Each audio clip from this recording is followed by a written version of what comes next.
right, everybody, welcome to Steve Austin Show. I'm coming to you from the Broken Skull Ranch way out here in South Texas, enjoying myself. My wife, Kristen, just went into town to go get some groceries. I'm sitting here on the ranch by myself with 3 Labrador retrievers, and it is very peaceful. The rain has moved away. It's cloudy. It's overcast, and today is going to be a beautiful evening to sit inside a deer stand and watch some deer. That's what I'm going to do. But hey, man, let me talk to you about today's show real quick, because I was on my Twitter account and I saw a tweet that real Mick Foley on Twitter sent out, and it was a link to his Facebook page. And he wrote an article on his Facebook page called Final Raw for Foley, and it was just basically Mick pouring out his heart and soul about the state of the business as it pertains to WWE. So after reading the article, I sent Mick a text message and said, hey, man, would you like to come on the podcast and talk about this? And he said, sure. So I know I told you guys I was going to do a Q&A, but I still saved your questions. But I figured, hey, man, since Mick's got something on his mind, I figured you probably want to hear me talk to Mick, and I'll get to your questions on another podcast. Anytime you can get a guest like Mick Foley, that's a pretty good get. He's one of my good friends in the business, one of my former travel partners, and a guy that I have a whole lot of respect for. And I wanted to get his take on the situation because as much as Mick loves the business, I do as well. So that's the conversation you're about to hear us get into. And it's 2 guys talking about the business, not 2 bitter veterans, not 2 guys that are complaining, pissing, moaning, or whining, just 2 guys in conversation. Before I get to Mick, hey, man, Broken Skull Challenge is coming to CMT on January 3rd. I just got finished doing the Taz show with the one and only Taz. We talked about that. It's going to be a badass season. It's coming up in about a month. And I got some new T-shirts that I'm going to be wearing on Broken Skull Challenge. They're available at ProWrestlingTees.com. And also, probably it's going on, well, we're going to make a Cyber Tuesday maybe and continue the Black Friday, Cyber Monday gimmick. Nonetheless, bunch of new T-shirts. I will be releasing about 5 more shirts here in the next 2 or 3 weeks before that comes on, so you can get those things for Christmas. And, yeah, we're going to blow it out and have a sale so the working man can save a buck or 2. And if you're still trying to find Steve Austin's Broken Skull IPA by El Segundo Brewing Company, go to ElSegundoBrewingCompany.com, and you can see information about trying to find this wonderful, badass brew. And that being said, if you're in the Southern California area, you can find it at most Whole Foods and Total Wine stores. And for online delivery, you can go to InsideTheCellar.com, InsideTheCellar.com.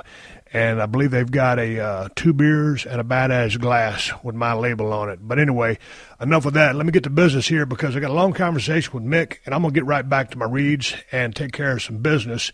And thank you guys for supporting the great sponsors of this podcast because they're the ones who let me do this for you free for twice a week. And while I'm at it, I'll just say thanks to the sponsors for supporting this show. And that includes my buddy, my longtime friend, Diamond Dallas Page. DDP and his DDP Yoga are longtime sponsors of this podcast. And that's because Dallas is on a mission to help as many people as possible live a healthier life. And that's why he's giving you a chance to win a copy of the DDP Yoga program signed by Dallas himself. All you have to do is tweet your own DDP Yoga story to @podcast1 and use the hashtag Steve Austin. One winner will be chosen at random, so get your DDP Yoga stories in for your shot. And if you don't have your own DDP Yoga story yet, you still got time to make one. We're going to help you there too, because right now DDP is giving all you people a great deal on DDP Yoga. Just go to ddpyoga.com/Austin to take advantage of it. And DDP Yoga really works. Eric Thacker is living proof. Eric weighed 448 pounds, and his doctor told him that if he didn't do something about his weight and start living a healthier life, he was going to die. So Eric started the DDP Yoga program and lost 30 pounds in just 1 month. And after 2 months, not only was he down 55 pounds, Eric also did something he'd never done before in his life. He did his very first push-up. After 3 months, he changed his diet to healthy whole foods, and by the end of the first year on DDP Yoga, Eric had lost an astounding 185 pounds. Eric reclaimed his life through DDP Yoga. DDP Yoga has helped tens of thousands of people change their lives and live a healthier lifestyle. Diamond Dallas Page has created a program that can offer help to virtually any age, any size, and any fitness level. All you got to do is commit. You can see Eric's journey in video and pictures at ddpyoga.com/Austin. And remember, if you want to win a DDP Yoga program signed by my good buddy Diamond Dallas Page, just tweet your own DDP Yoga story to @podcast1 and use the hashtag Steve Austin. DDP Yoga changes lives. All right, I'm sitting down here at the Broken Skull Ranch down here in South Texas, talking to a man coming from, where are you at, Mick, Long Island? Yeah, back home in Long Island. Now, what's the correct way to say it? Because when I talk to Taz, he says he's on Long Island. Are you in Long Island or on Long Island? I make it a point to say I'm on Long Island. I think either one works, but I'm pretty specific about you're on the island, not in. Fair enough. Hey, man, anyway, I'm talking to my good buddy, Mick Foley, my former travel partner, one of my arch rivals back in the day, my former tag team partner, former travel partner, my partner in crime way back in the early 90s when we were both trying to crack our good friend Diamond Dallas Page on the road by ribbing him unmercifully. So anyway, I reached out to Mick because I was on his Twitter account, The Real Mick Foley. And that led me to his Facebook account. And Mick had made a very impassioned plea about all things that were going on in WWE and all things that are not going on in WWE. And so I decided to reach out to him and have a discussion about the current state of affairs. And one of the things that me and Mick talked about before I started rolling sound was neither one of us want to come across as two bitter veterans who are griping about every single thing or complaining. But I really enjoyed your post, and, Mick is still a big part of the company. Went into the WWE Hall of Fame in 2013. Absolutely, I don't think you're going to find a bigger fan of professional wrestling on planet Earth than Mick Foley. But nonetheless, tell me about this article that you penned, and I think you penned it about 4:30 in the morning, according to your Facebook page. Yeah, it was kind of like a second part to something I did last week after Raw. You have to sometimes fight the tendency to put something out on social media immediately because it's a great tool for getting the word out. But sometimes there's some knee-jerk reactions and some complaining that really should have been thought through. So I kind of fought that last Monday, but I was bothered all day Tuesday, and I realized this was going back last Tuesday, and I realized I'm on the verge of not watching this show. And I made a decision back when I was with TNA in 2000 that I could choose to be bitter and not watch the show on principle, or I could join my kids for 3 hours, for that 3 hours a week. They love the show. And I went in and I started watching it, and I could really, after having been gone, I could really appreciate everything they did right, all the camera shots they got. And even if I thought storylines could be redundant, I really came to, appreciate the time I was spending with the kids. And it's kind of been a no-brainer that if it's Monday night and I'm home, that's where I'll be for 3 hours every Monday night. But my 12-year-old falls asleep about 9. My 14-year-old has lost interest. And, I've got a really close relationship with my daughter. We do all kinds of things. And I'm home more than I was. I don't necessarily, need to watch the show just for the sake of watching the show. And I realized, man, this show it's not depressing me. It's frustrating me. And when I realized that I was on the verge of not watching, I just thought that I could be indicative of what could be hundreds of thousands of other people who were on the fence, who hadn't been happy about the show for a while, but were watching it because that was their pattern and that's what they did. And so I texted Chris Nowinski, and I said, Chris, this is not a concussion question or a wrestling question. I'm merely calling on you because you're the wisest man I know. He said, okay, no pressure there. And I said, there's a saying, I think it's a political saying, and it says, when you lose blank, you lose blank. And then I said, and it's meant to indicate that if you lose something smaller, it's, representative of a larger loss to follow. And like a minute later, Nowinski comes back with, I believe you're looking for, as Ohio goes, so goes the nation. Like, just had it, and he even like gave me a link to the Wikipedia page for the quote. So it's a pretty famous quote. And last week I said, think of me as Ohio rather, and that if you lose me, you're not just losing this one, die-hard, long-term disgruntled fan, but you are on the verge of risking. And I didn't want to say hundreds of thousands of other people, but as it turned, I think I did say it. I was hesitant to say it. I didn't want to make myself look, try to look that important. But when the ratings came in, it turned out they had lost hundreds of thousands of people. And I felt like I had to follow up last night because this is the show where they're going to try to get some of those people back. And someone needs to say this, like, and you and I are kind of in the same boat in that we love the company, but we don't work for them. I think you do a couple things with them. I do a couple things with them. Thank you. He just turned in his report on the history of Radio City Music Hall. I'm homeschooling the young man. Very good job.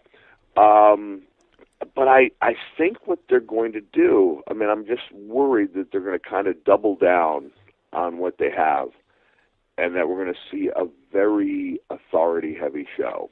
And that's where I think guys like you and me who've been around can say, guys, rethink this. Like, this might not be the answer to your problems. Like, the problems, injuries. Seth Rollins' injury came at a terrible time. Yeah. Brock's gone away.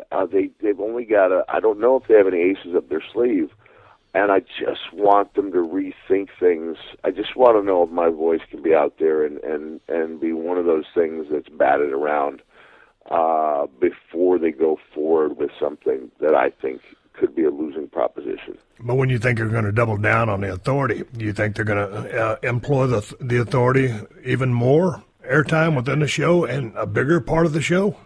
That's one of my concerns. And the reason I call it a concern is somebody asked me a few weeks ago, like, wow, did they ever have like a baby face, I'm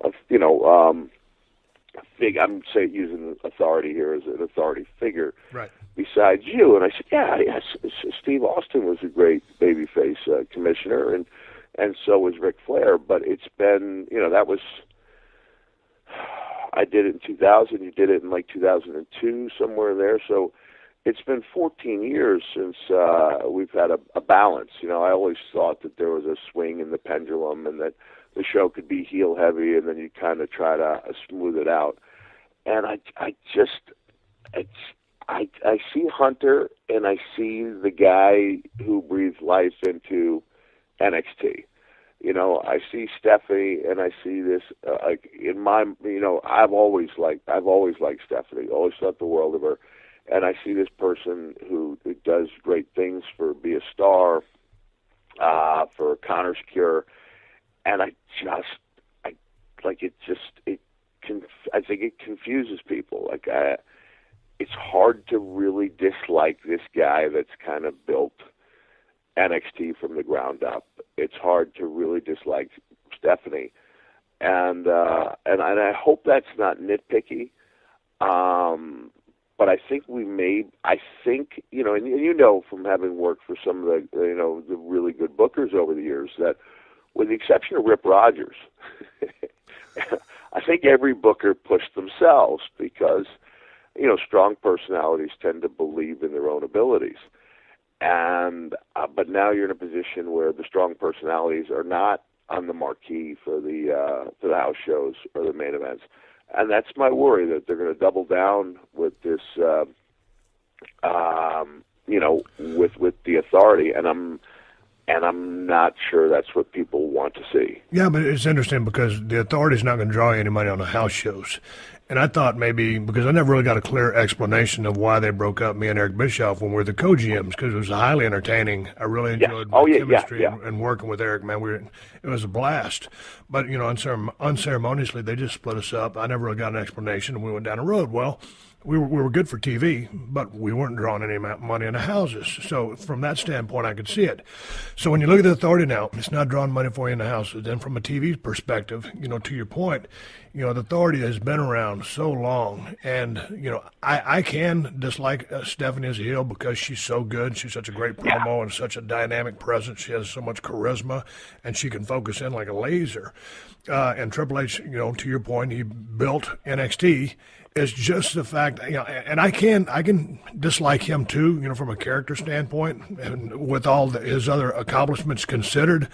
It's just the fact that it's the same old, and it's always trying to, it's like I had to deal with Vince, and I guess that had been done before, but we took it to a whole new crazy level. Then it was time to get off that and go down a different road. It's just the fact that this has been going on for so long, the same old. And it's like, why can't the powers that be or the Authority turn into this neutral faction, and in which that the heels are fined or punished, or anybody that breaks the rules? I mean, and it goes back, I guess, not to segue off that, but to stick within the Authority. As far as the overall tone or product of Monday Night Raw, presented in a serious shoot fashion where it's a work. And I was just having this conversation last week on a podcast. When you go see the new Tom Cruise movie and Mission Impossible, it's a work. Tom's not really doing this, but they're setting it all up so that you can suspend your disbelief and buy in. And so just from the top to the bottom, I think the storylines just in general have been, so sugar-coated and nothing of real substance. It's hard to suspend disbelief.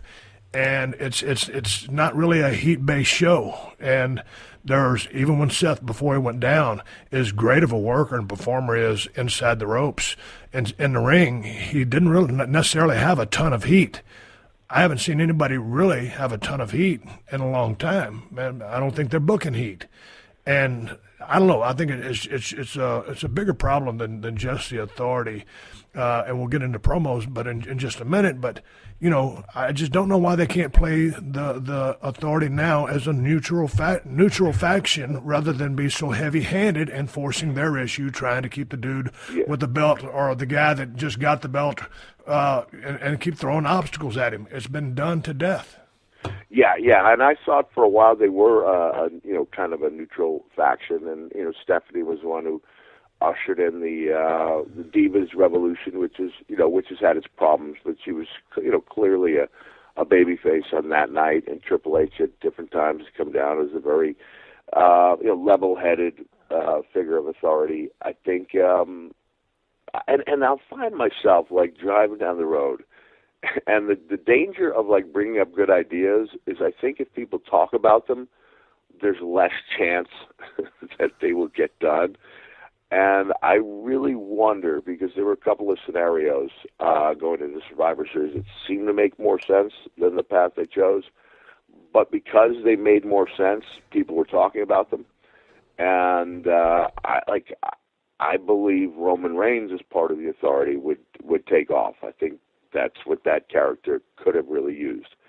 I don't, and I'm not saying this to pander to you, even though I'm not above pandering to you, because you are Stone Cold Steve Austin. But they're kind of putting him in that Steve Austin role, and not everybody can pull that off. I almost wish I could talk to Roman and just say, don't crinkle your eyes. Just work on a couple of things that have, that create negative, almost instantaneously negative feedback, and suffer and succotash and things like that that Vince may or may not have written for him, was probably not the right way to go. I think Roman really prospered, a little air of mystery surrounding him. But going back to the idea that Survivor Series could have ended a different way, and that it may have gone the way it did in order to surprise people, is kind of, 1 week down the road, there's nothing to be gained by that surprise if it's not best for long-term business. So, do you think his nuances, his mannerisms are too cliched or overacting, or and trying to force this personality that he is not? It's going to be really interesting moving forward. I know that there are a couple of them that, and I want to say, and this is what is it?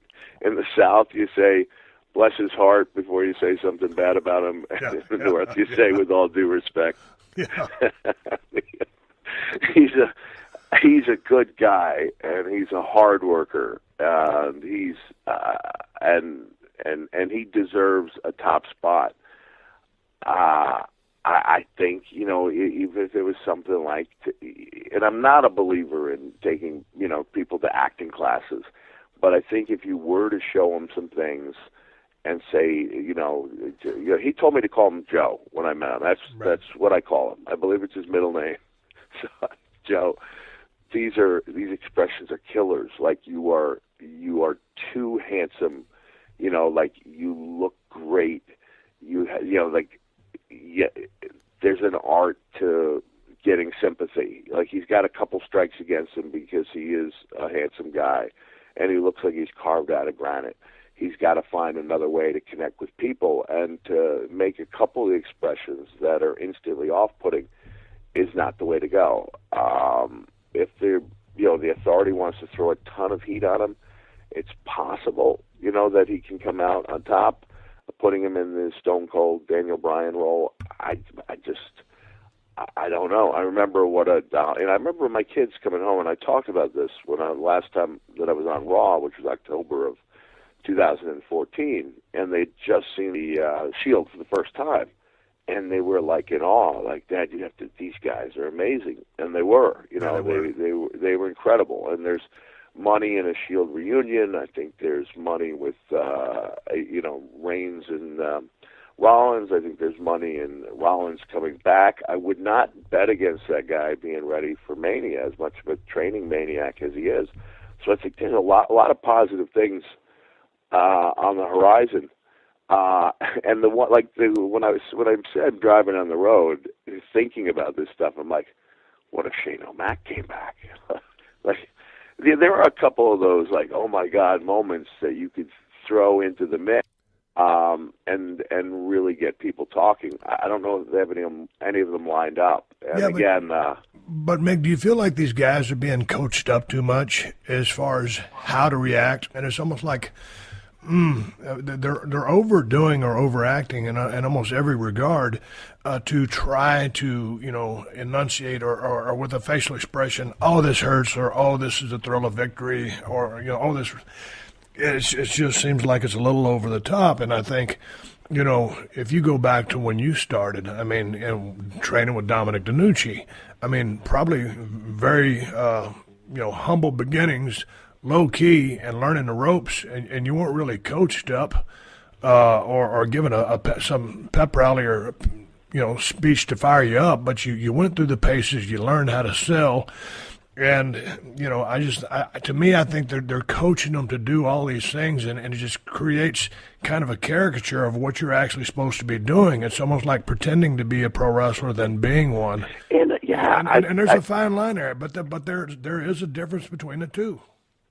And I think there's, you and I have talked about this before, about the art of the promo and how good things were. And I don't mean to say we never had bullet points or there weren't times when I had specific lines, especially if I heard that Vince wanted me to get a specific line. And by God, I was going to get that line in. But we had this freedom to improvise, and therefore I think, take you and me in the ring with a promo. I was reacting to things you said because I didn't know exactly what you were going to say. It wasn't a rehearsed action with known words and right. And therefore almost scripted outcomes. And I just I don't know why. And you this is one of the things that I appreciate you hammering this home on your podcast. It's missing from the product. And I know Vince was there when we were breaking ground every week. And I threw in the phrase, swinging and missing, because I think it's important, that people not be afraid to make mistakes. I think that's one of the great learning tools. So when I was very fortunate to do a special for the network based on the one-man show I brought around, and the knock I think I had on the company, I'm not sure if this part aired or not, if I actually said it on the night it was taped. I said that, and I come to think of it, I think I specifically left out the knock on the company, knowing they were filming it. But I said, when you script things, you do take away the chances of disasters. And then I'll joke and say, we're not likely to see another Mark Henry date go terribly wrong, in our lifetime. But at the same time, when you try to eliminate disasters and you try to eliminate the chances that guys like me and The Rock will go 14 minutes overtime on turn a 12-minute segment into 26, you also take away that likelihood or that chance, that possibility that something really special will take place out there. And I think if you looked at your top 10 promos or my top 10 promos or guys of of that era who did some good stuff, in probably half those cases they were things that kind of took on a life of their own. With Austin 316, King of the Ring 97 being probably the best example of that. I've been having a lot of fun talking about Dusty Rhodes on the road and how much his promos meant to believe it or not, my 12-year-old son just became fascinated with Dusty's promos, the Hard Times promo. Yeah. And what else? And I have this larger point where I'll actually do a little bit of the promo. People who've never heard it are caught up. I do about a minute and a half of the promo. And then I said, if an 18-year-old Virgil Riley Runnels had handed that into an English class, they would have given him a C-. And there would be notes in red paper in red writing saying, Mr. Runnels, technically there were more than two bad people in the history of the world, And if we were to construct such a list, it's highly doubtful that American actor John Wayne would actually be on it. But at the same time, you couldn't have Vince tell any of the guys, and the writers worked their butts off, and it's a thankless job, but you couldn't tell one of those guys, I want a Hard Times promo. Right. Go in that room and deliver. You couldn't do it. I still believe in the heart and soul of the promo and the way that guys like Dusty were able to breathe life into these into the words.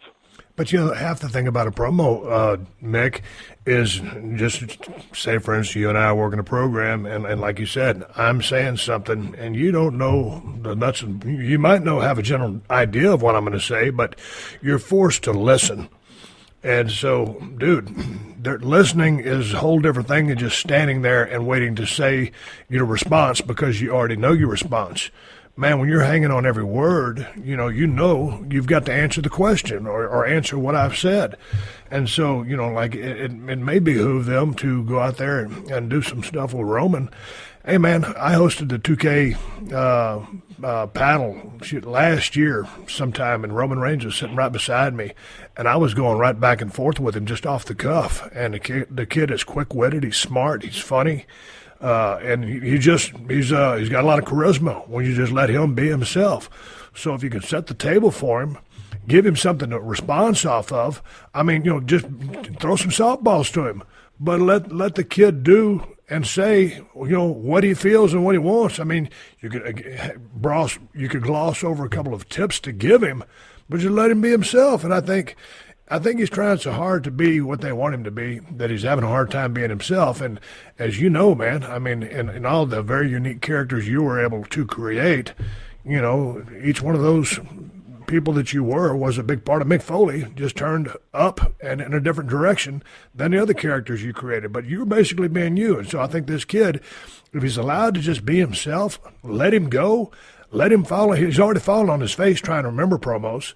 So let him fall on his face, pay his dues, And, once you get in that water and you sink a few times and someone's going to pull you out, it's sink or swim. Eventually he's going to start swimming and he's going to be just fine. He has all the makings of a superstar, and they call them all superstars from the get-go anyway. But there's a big difference between being called a superstar because that's what the name of the talent is and actually being one and drawing money.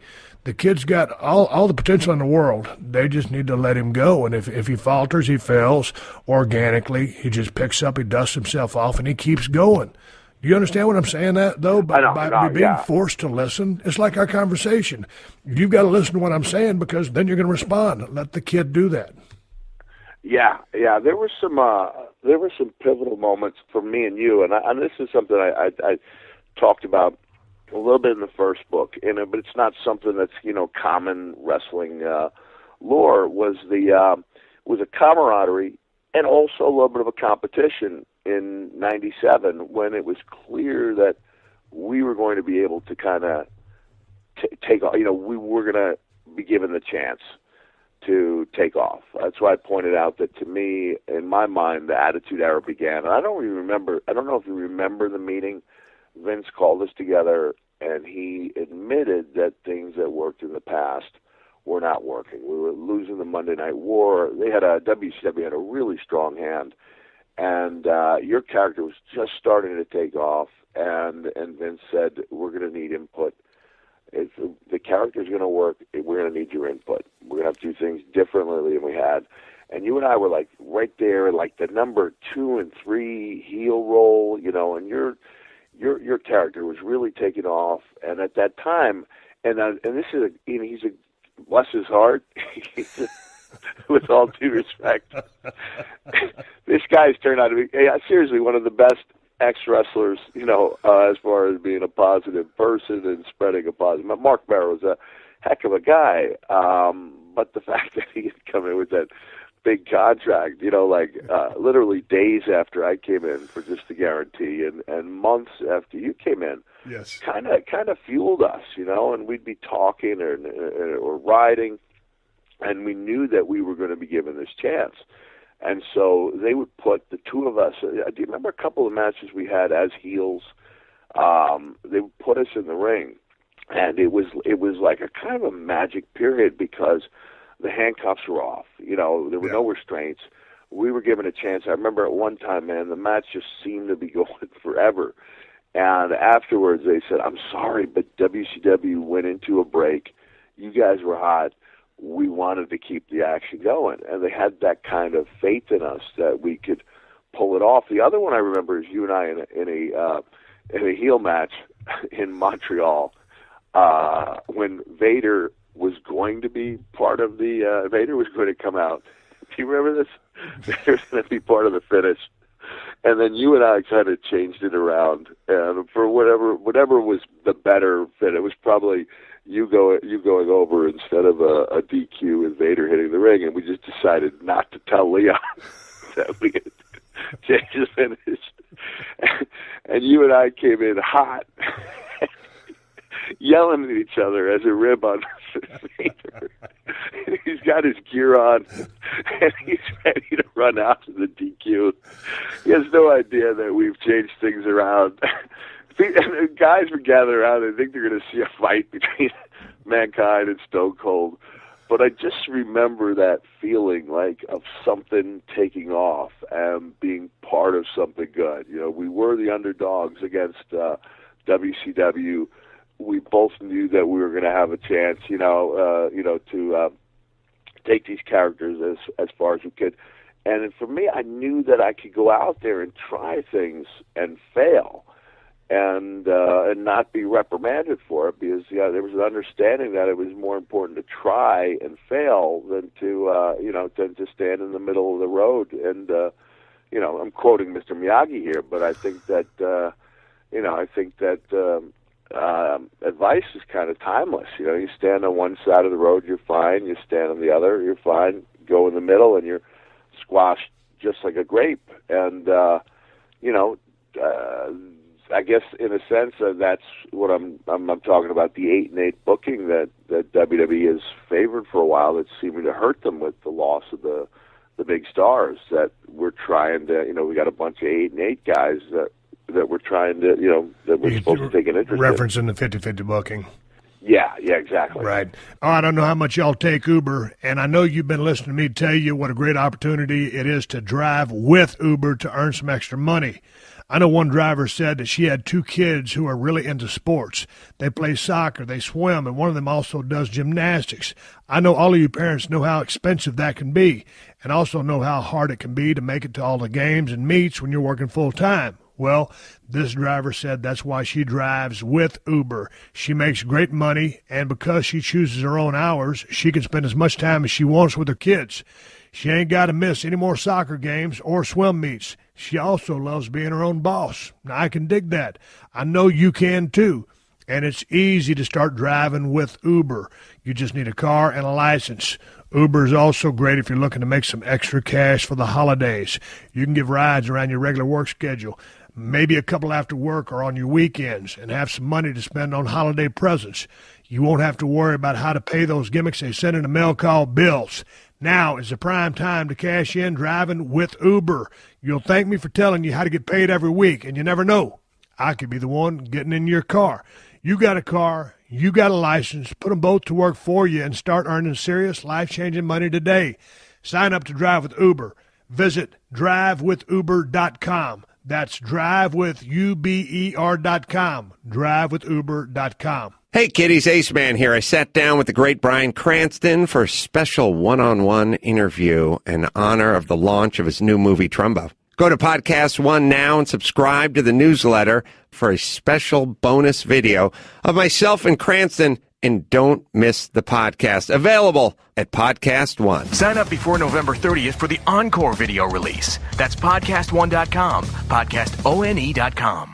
All right, thanks for hitting the download button on today's family-friendly version of the Steve Austin Show. You know I do this podcast for free for you guys, and the only way I'm able to do this is thanks to all the great sponsors of the Steve Austin Show. So please support the sponsors who let me open up 2 cans of Audio Whoop-Ass for you free every single week. That includes DollarShaveClub.com. I've been a member of DollarShaveClub.com for quite a while now, and they've got shaving down to a science. 1, use a fresh blade. 2, use their Dr. Carver shave butter. That's it. Great shave every time if you do those 2 simple things. And millions of guys are already doing just exactly that. They're getting great Dollar Shave Club razors delivered right to their front doors for a third of the price of mega razor companies.